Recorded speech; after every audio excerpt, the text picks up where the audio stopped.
कल्पना कीजिए, आप एक ऐसी जगह पर हैं जहां आपकी चीख सुनने वाला कोई नहीं है, जहां रात का अंधेरा अपने साथ अनजाने खतरों को लाता है, जहां भूख आपको अपने ही मांस को घूरने पर मजबूर कर देती है, जहां आपका अकेला दोस्त आपका पागलपन है। ये कोई कल्पना नहीं, ये हकीकत थी 26 साल की सोफी की।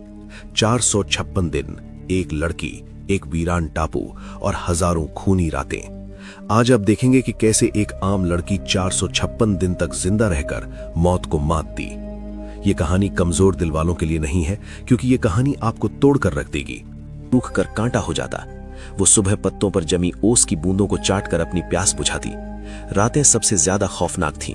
जंगली सुअरों के झुंड जहाज के आसपास घूमते और जमीन खुरचते उनकी घुरघुराने की आवाज सुनकर सोफी की रूह कांपती आती। वो केबिन का दरवाजा कसकर बंद कर लेती और खामोशी से सुबह का इंतजार करती। लेकिन भूख किसी भी डर से बड़ी होती है। एक दिन कई दिनों की भूख से तड़पकर उसने एक फैसला किया, अगर जीना है तो मारना होगा। उसने जहाज से मिले लोहे के एक टुकड़े को पत्थर पर घिसकर एक धारदार भाला बनाया। उसने एक खतरनाक जंगली सुअर का शिकार करने की ठानी। ये एक जानलेवा फैसला था जिसमें एक चूक का मतलब मौत था। लेकिन सोफी के पास अब खोने के लिए कुछ नहीं बचा था। सोफी की जिंदगी अब एक रूटीन बन चुकी थी, शिकार करो, जिंदा रहो। उसने कई हफ्तों की कोशिश और कई चोटों के बाद अपना पहला शिकार किया। उस दिन उसने कई महीनों बाद पेट भरकर मांस खाया था। लेकिन हर शिकार एक जानलेवा जंग होती थी। दिन हफ्तों में, हफ्ते महीनों में और महीने साल में बदल गए।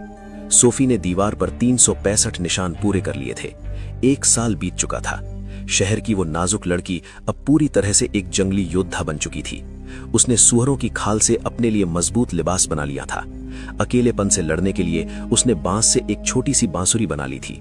हर शाम वो उस पर दर्द भरी धुनें बजाती जो उस वीरान द्वीप पर गूंजती थी। समय बीतता रहा। दीवार पर निशानों की संख्या 400 पार कर चुकी थी। सोफी अब शारीरिक रूप और मानसिक रूप से थक चुकी थी, टूट चुकी थी। एक दोपहर वो उदास बैठी जहाज के डेक से समंदर को देख रही थी। तभी उसे दूर क्षितिज पर एक बिंदु दिखा। वो एक जहाज था। सोफी की सूखी रगों में जैसे अचानक खून की बाढ़ आ गई। वो अपनी पूरी ताकत से चिल्लाई। उसने आग जलाई, कपड़े लहराए, लेकिन सब बेकार गया। जहाज अपनी राह पर चलता रहा और आंखों से ओझल हो गया। उस दिन सोफी का दिल हमेशा के लिए टूट गया। लेकिन उसी टूटे हुए दिल से एक नई जिद ने जन्म लिया। मैं यहां सड़कर नहीं मरूंगी, मैं इस समंदर से लड़ूंगी। उसने फैसला कर लिया, वो इस द्वीप से भागेगी। लगभग 1 महीने तक सोफी ने दिन रात एक कर दिया। उसने बांस के सबसे मजबूत लट्ठों और लताओं को इकट्ठा किया। उसने अपनी पूरी ताकत और द्वीप पर सीखी हर कला का इस्तेमाल किया। उसने बांस के लट्ठों को कसकर बांधकर एक छोटा सा बेड़ा बनाया। उसने जहाज के मलबे से मिले कपड़े का एक छोटा सा पाल भी तैयार किया। उसने अपनी नाव को नाम दिया होप, यानी उम्मीद। उसने अपने साथ कुछ हफ्तों के लिए सूखी मछली और मांस जमा किया। मीठे पानी के लिए उसने नारियल के खोखले खोलों को भर लिया। और हाँ, उसने अपनी वो कीमती बांसुरी भी अपने साथ रख ली। 426वें दिन उसने अपनी छोटी सी होप को समंदर में धकेला। उसने आखिरी बार अपने उस द्वीप को मुड़कर देखा जो उसकी जेल भी था और घर भी। और फिर वो अनजान अथाह समंदर में उतर पड़ी। शुरुआती कुछ दिन उसकी हिम्मत बनी रही। वो पाल की मदद से आगे बढ़ती रही, लेकिन जल्द ही उसे इस सच्चाई का सामना करना पड़ा। वो इस अंतहीन समंदर में एक पत्ते की तरह थी जिसका कोई किनारा नहीं था। चारों तरफ मीलों तक सिर्फ नीला पानी और खामोशी थी। अब उसे द्वीप का अकेलापन भी एक नियमत लगने लगा था। उसका खाना और पानी हर गुजरते दिन के साथ कम हो रहा था। उसने अपनी जिंदगी का सबसे बड़ा और सबसे खतरनाक जुआ खेला था। 1 महीना, फिर 2 महीने। सोफी अब समंदर में पूरी तरह खो चुकी थी।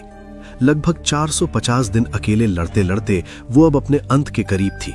उसका सारा खाना और पीने का पानी कई हफ्ते पहले ही खत्म हो चुका था। वो अब सिर्फ बारिश के पानी के सहारे जिंदा थी जो कभी कभार बरसता था।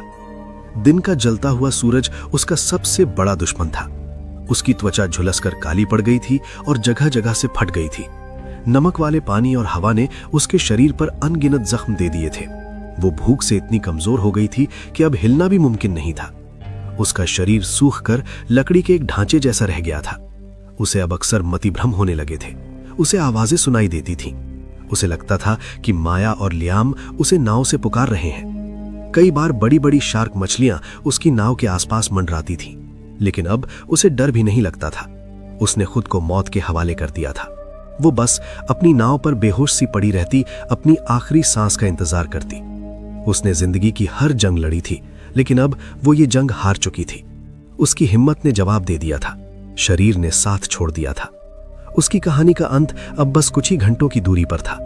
इस विशाल बेरहम समंदर में वो गुमनाम मरने वाली थी। ये उसकी कैद का 456वां दिन था और शायद आखिरी भी। वो अर्ध बेहोशी की हालत में थी जब उसे एक बहुत दूर से आती हल्की सी गूंज सुनाई दी। शायद ये भी उसका एक वहम था, उसने सोचा। लेकिन गूंज बढ़ती गई। ये एक इंजन की आवाज थी। उसने अपनी जिंदगी की बची खुची सारी ताकत लगाकर अपनी गर्दन उठाई। दूर, बहुत दूर नहीं, उसे एक जहाज दिखाई दिया। ये एक बड़ा रिसर्च वेसल था जिसका नाम था ओरायन स्टार। ये इतना करीब था कि उस पर चलते हुए लोग भी नजर आ रहे थे। सोफी ने चिल्लाने की कोशिश की, पर उसके गले से सिर्फ एक फुसफुसाहट निकली। उसकी आंखों से गर्म आंसुओं की धारा बह निकली। ये कैसी किस्मत थी, जिंदगी इतने करीब आकर भी इतनी दूर खड़ी थी।